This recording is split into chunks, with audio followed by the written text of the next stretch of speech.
If you wanted proof Google was taking the Pixel line seriously, look no further than the near-perfect Pixel 7 Pro. With the Pixel 7 Pro, Google did not want to reinvent the wheel. They already did that with the Pixel 6 last year. This year, it was more about refining the user experience. And man, have they refined that. Now, I loved the design of the Pixel 6 Pro, but if I'm being honest, it wasn't as polished as I wanted it to be. This year, Google was like, here, take all the polish that you need.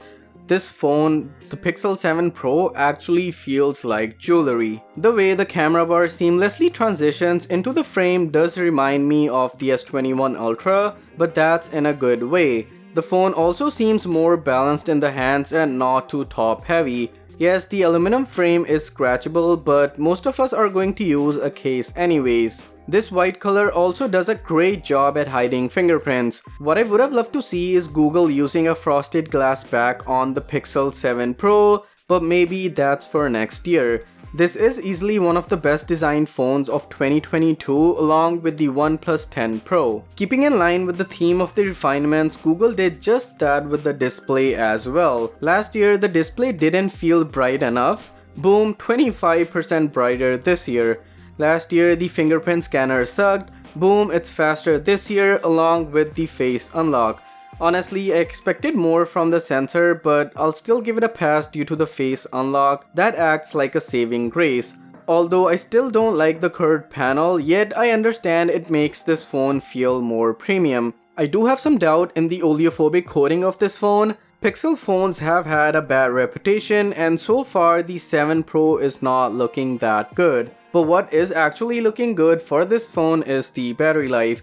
The combination of Google's power-efficient Tensor 2, the 5000 mAh battery, and the adaptive battery make this phone easily last a full day. At times, I was even getting to the next day with 20 to 30% left. My usage mostly consists of social media browsing, streaming music, video calls, and some gaming. And I'm sure this will keep on improving once the phone learns more from my usage. Another big refinement Google needed really badly was its software. Last year, the Pixel 6 series launched with a plethora of bugs that tainted Google's reputation. First of all, it's Pixel OS. Yes, this is not stock Android anymore. Nonetheless, I did not see any noticeable bugs during my use. Android 13, while not a major redesign, is still a fun, colorful OS. Continuing with the theme of refinements, let's talk about the performance of this phone. While some companies like Samsung and OnePlus like to throw all the raw power they have, Google on the other hand likes to keep it simple. The Tensor 2 is more of a software chip than it is hardware, but even then a phone needs to be fast and responsive, and the Pixel 7 Pro is just that. It's fast, snappy, responsive, and probably the smoothest Android phone on the market. I didn't notice any heating issues as well. Using this phone for a few weeks made me realize how much I love stock Android and Pixel phones in general. It's a shame I can't switch back. Now, one minor issue I did encounter with this phone was with the connectivity. A few times I was on a call with a person and the other person was just not able to hear me at all. This led me into making a lot of WhatsApp calls, but other than that I did not notice any issues in Bluetooth or Wi-Fi.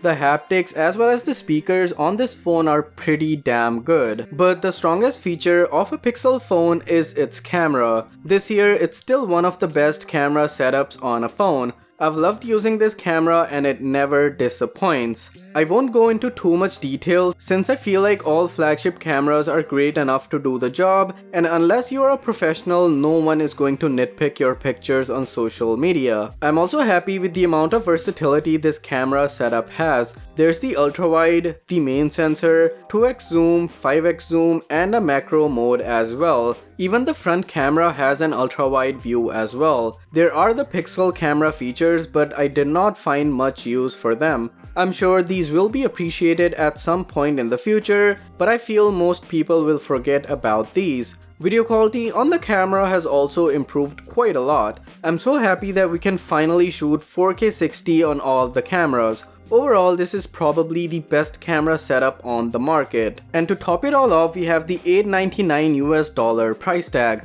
At this price tag, I feel like there is no phone that comes remotely close to what the Pixel 7 Pro offers. And that is why I am excited about the future of the Pixel phone. At these price points, I feel like there is room for an Ultra phone at $1,100, but that's obviously for Google to decide for next year. Other than that, like I mentioned, this phone is near damn perfect. Well, that's it for this video guys. I'll see you guys in the next one.